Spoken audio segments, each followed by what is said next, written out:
एक पत्नी ने अपने पति की मौत का बदला लेने के लिए उसके हत्यारे से ही शादी कर ली। आज की सच्ची घटना के बारे में, जिस घटना के बारे में मैं आपसे बात करने वाला हूँ, उस घटना में असल में कुछ ऐसा ही हुआ है। इस घटना की पूरी सच्चाई जानने के बाद आप इस पत्नी को सल्यूट करने से बिल्कुल भी पीछे नहीं हटेंगे। आज की इस घटना में दो कैरेक्टर हैं।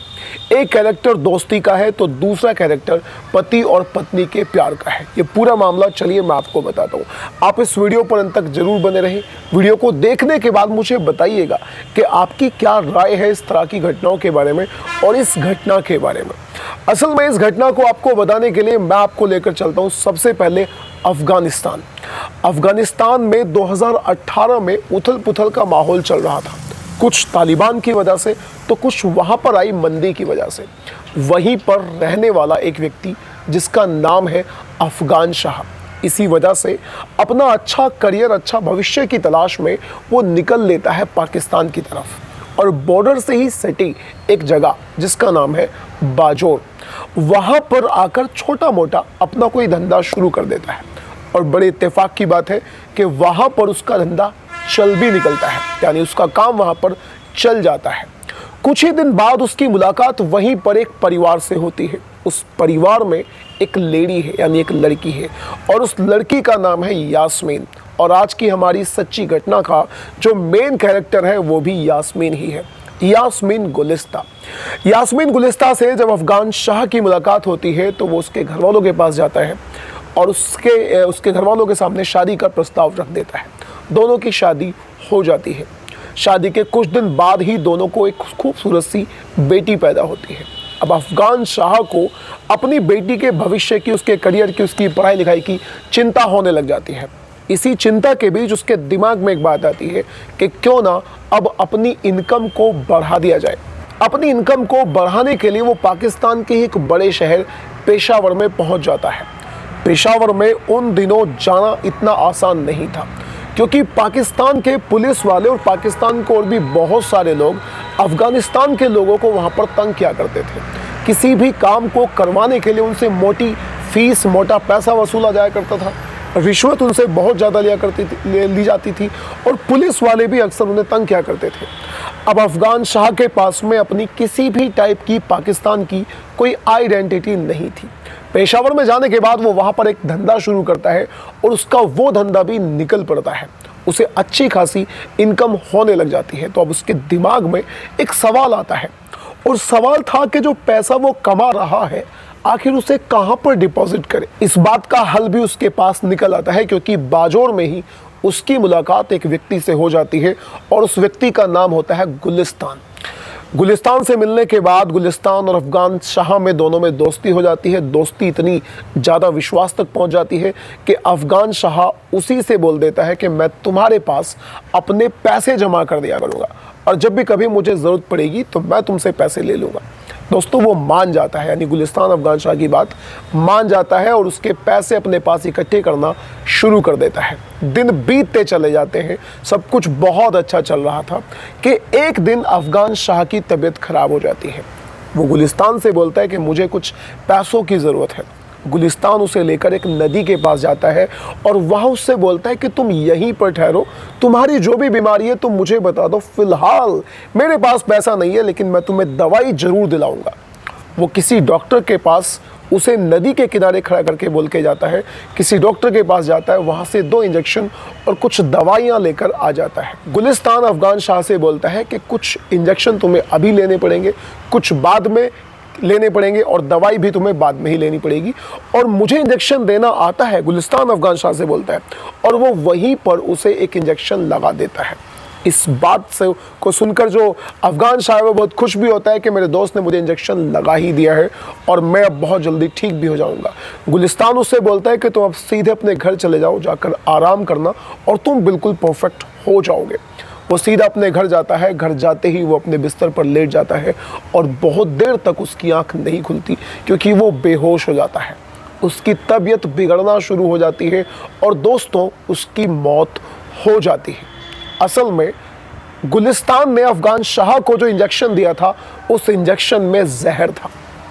इसी वजह से अफगान शाह की मौत हो जाती है। आजू बाजू के हर व्यक्ति को लगता है कि ये जो मौत है ये बिल्कुल प्राकृतिक मौत है, बिल्कुल नेचुरल मौत है।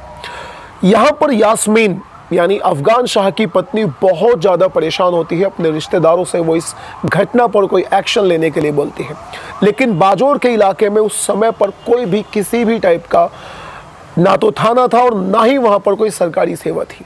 ना उसकी लाश का पोस्टमार्टम होता है और ना ही उसकी मौत की किसी टाइप की रिपोर्ट दर्ज कराई जाती है।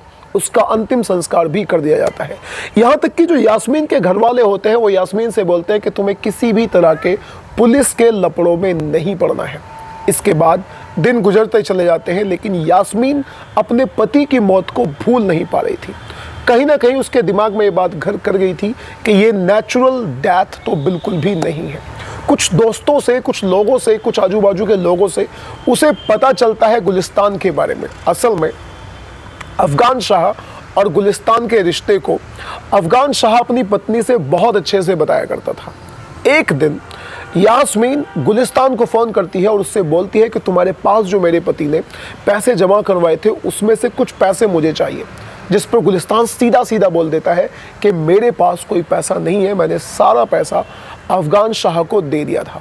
इस बात को सुनने के बाद यास्मीन को थोड़ा सा शक होता है, क्योंकि उसे एक एक पाई के हिसाब का पता था, क्योंकि अफगान शाह उससे सारी बातें बताया करता था।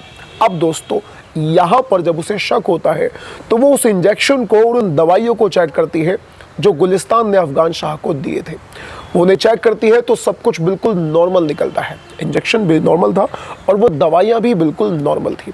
वो फिर अफगान शाह यानी गुलिस्तान से बोलती है कि जिस प्रेस्क्रिप्शन के वजह से तुम ये दवाइयाँ लेके आए थे मुझे वो दिखा दो, और जिस डॉक्टर के पास से तुम ये दवाइयाँ लेकर आए थे मुझे उस डॉक्टर का नाम बता दो। इसे सुनने के बाद गुलिस्तान कंफ्यूज हो जाता है, इधर उधर की बातें करने लग जाता है। यहाँ पर यास्मीन का शक और भी ज़्यादा बढ़ जाता है। चलते चलते 2020 आ चुका था और अब यास्मीन का जो शक था वो गुलिस्तान पर पूरी तरह से बढ़ चुका था। इसीलिए वो एक दिन गुलिस्तान को मारने का अपने मन में ठान लेती है। वो सोच लेती है कि मैं अपने पति की मौत का बदला तो जरूर लूँगी। बहुत दिन बाद यानी पूरे 2 साल बाद उसके दिमाग में एक विचार आता है कि क्यों ना मैं गुलिस्तान से शादी कर लूँ। एक दिन वो गुलिस्तान को फ़ोन करके उसे ये प्रपोज़ल दे भी देती है और उससे कहती है कि मैं तुमसे शादी करना चाहती हूँ। लेकिन गुलिस्तान ये कहकर टाल देता है कि मैं पहले ही शादीशुदा हूँ और मेरे बच्चे भी हैं। इस बात को सुनने के बाद यास्मीन के दिमाग में कहीं ना कहीं आता है कि उसका प्लान जो है वो फेल हो चुका है। लेकिन यास्मीन को कहीं ना कहीं ये जरूर पता था कि जो गुलिस्तान है वो एक लालची किस्म का आदमी है। इसीलिए वो उसे कुछ दिन बाद दोबारा से फ़ोन करती है और उससे बोलती है कि मेरे पास काफ़ी सारा पैसा है और उस पैसे को मैं तुम्हें दे सकती हूँ, एक कार भी दे सकती हूँ, घर भी दे सकती हूँ, बस तुम मेरा सहारा बन जाओ, यानी तुम केवल और केवल मुझसे शादी करो। इस बात को सुनने के बाद गुलिस्तान पूरी तरह से लालच में आ जाता है और अब वो यास्मीन के जाल में फंस जाता है। आखिरकार 2020 में ही वो यास्मीन से शादी कर भी लेता है। शादी के बाद जैसे इस बात का पता गुलिस्तान की पत्नी को चलता है तो वो नाराज़ हो जाती है। इसीलिए गुलिस्तान यास्मीन को लेकर अपने रिश्तेदारों के यहाँ रहना शुरू कर देता है, कभी किसी रिश्तेदार के पास तो कभी किसी दूसरे रिश्तेदार के पास। यहाँ पर यास्मीन को लगता है कि अगर इस तरह से हम रहते रहे तो शायद मेरा जो मकसद है मैं अपने उस मकसद में किसी भी तरह से कामयाब नहीं होने वाली। इसीलिए वो गुलिस्तान से बोलती है कि हमारे पास पैसा भी है, गाड़ी भी है, सब कुछ है, क्यों ना एक मकान को किराए पर लेकर रहना शुरू किया जाए। और गुलिस्तान उसके इस वाले जाल में फंस जाता है और वो किराए पर जाकर 3000 रुपये पर मंथ के किराए पर जाकर रहना शुरू कर देते हैं। अब उन लोगों ने अलग रहना भी शुरू कर दिया था, तो अब तलाश थी यास्मीन को अपने काम को अंजाम देने की कि आखिर वो उसे कैसे मारे। एक दिन यास्मीन के दिमाग में ख्याल आता है और वो उससे बोलती है कि तुम तो सुबह सुबह रोज़ घर से निकल जाते हो, क्योंकि गुलिस्तान अपनी पहली पत्नी और पहले बच्चों से भी मिलने जाया करता था। यास्मीन उससे बोलती है कि तुम रोज़ सुबह को घर से निकल जाते हो, यहाँ पर मैं अकेली रहती हूँ और देर रात तक भी कई बार तुम आते हो। घर पर अकेली रहती हो, कोई कभी हमला ना कर दे या कोई दिक्कत ना हो जाए, इसीलिए एक पिस्टल तुम खरीद लो। और गुलिस्तान इस जाल में भी फंस जाता है। वो एक पिस्टल खरीद लेता है। पिस्टल खरीदने के 3-4 दिन बाद यास्मीन दोबारा उससे बोलती है कि तुम चले जाते हो, मुझे पिस्टल चलानी भी तो आनी चाहिए। अगर कोई आपके पीछे यहाँ आता है, तुम्हारे पीछे कोई आता है, तो कम से कम मैं उसका सामना कर सकूं। और गुलिस्तान इस वाली चाल में भी फंस जाता है और वो यास्मीन को पिस्टल चलानी सिखा देता है। समय बीतता जाता है और अब 2021 आ चुका था। 2021 की एक रात को यास्मीन, जब गुलिस्तान सो रहा था, तो यास्मीन पिस्टल वाले रूम में जाती है, यानी उस रूम में जाती है जहाँ पर पिस्टल रखी हुई थी। संदूक से पिस्टल निकालती है, उसमें 3 गोलियां डालती है और आकर गुलिस्तान के सीने पर चला देती है। लेकिन दोस्तों ये क्या, वो हैरत में पड़ जाती है क्योंकि गोली नहीं चलती। यास्मीन दोबारा ट्रिगर दबाती है तो भी गोली नहीं चलती। यास्मीन डर जाती है और वो दोबारा से उस कमरे में जाती है, पिस्टल को कपाते हुए हाथों से दोबारा से अच्छे से चेक करती है और फिर रूम में आ जाती है गुलिस्तान के। उसकी खोपड़ी के पास पिस्टल को लगाकर अब वो ट्रिगर दबा देती है और इस बार गोली चल जाती है। एक ही ट्रिगर से यहाँ पर गुलिस्तान की मौत हो जाती है। दूसरी गोली वो उसकी छाती पर मारती है। अब गुलिस्तान मर चुका था। यास्मीन एक राहत की सांस लेती है। सारी रात वहीं सराहने बैठकर वो उसे देखती रहती है कि जिस व्यक्ति ने मेरी ज़िंदगी उजाड़ी थी, मेरे मोहब्बत, मेरी प्यार, मेरे पति को मारा था, आखिर आज मैंने उससे बदला ले ही लिया। सुबह हो जाती है। सुबह होने के बाद वो अपना रोना वही चालू कर देती है जैसे वो उसका पति ही था और उसे कोई मार कर चला गया। पुलिस आती है, आजू बाजू के हर व्यक्ति से बातचीत की जाती है तो लोग बताते हैं कि अंदर तो बाहर से कोई भी नहीं गया। पुलिस को शक हो जाता है और पुलिस समझ जाती है कि इसका जो कारनामा है, इसकी जो हत्या है, वो अंदर के ही किसी व्यक्ति ने करी है। उसके बाद पुलिस लोगों से बातचीत करती है तो फिर पूरी कहानी का भी पता चल जाता है। लोग बताते हैं कि यास्मीन इससे गुस्से में थी क्योंकि इसे कहीं ना कहीं अंदाज़ा था कि इसके पहले पति की मृत्यु, पहले पति की हत्या गुलिस्तान ने ही करी थी। इसके कुछ दिन बाद जब यास्मीन से सख्ती से पुलिस पूछताछ करती है तो यास्मीन टूट जाती है और पूरी बात बता देती है, पूरा वाकया बता देती है। लेकिन यास्मीन को यहाँ पर जरा सा भी पछतावा नहीं हो रहा था, उल्टा वो खुश थी क्योंकि जो वो चाहती थी वो हो चुका था। अब दोस्तों, इस तरह की घटनाओं के बारे में आप क्या कहना चाहते हैं? यहाँ पर किसकी गलती थी? गुलिस्तान की जो लालच में आकर अपने ही दोस्त की हत्या कर बैठता है, या फिर उस अफगान शाह की, यानी यास्मीन के पति की, जो एक अनजान व्यक्ति पर विश्वास कर बैठता है और उसे अपने पैसे दे बैठता है? या फिर आप यहाँ पर यास्मीन की गलती निकालेंगे? यास्मीन की गलती थी। असल में उस इलाके के कुछ लोग यास्मीन को हमदर्दी वाली नज़र से भी देख रहे थे और कुछ ऐसे भी लोग हैं जो कहते हैं कि यास्मीन ने बहुत ज़्यादा गलत करा। आप क्या कहना चाहते हैं इस घटना के बारे में? अपनी राय कमेंट बॉक्स में जरूर दीजिएगा। अब हम मिलते हैं किसी अगली वीडियो में। Till then, bye bye and take care.